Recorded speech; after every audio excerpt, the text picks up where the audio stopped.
ได้ขี่รถเก่งฟังเพลงลูกกรุงอย่าลืมลูกทุ่งที่ขับรถไทยหน้าพี่ดำคล้ำด้วยเหงื่อใครแต่หัวใจไม่ดำเหมือนคนชาวกรุงไอ้หนุ่มรถไถใจคอไม่ดี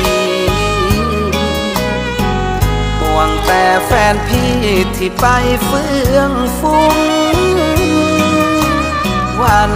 เจ้าเพลินเสียลืมป้าลุงกลิ่นน้ำปรุงเสน่ห์เมืองกรุงเลิศลอ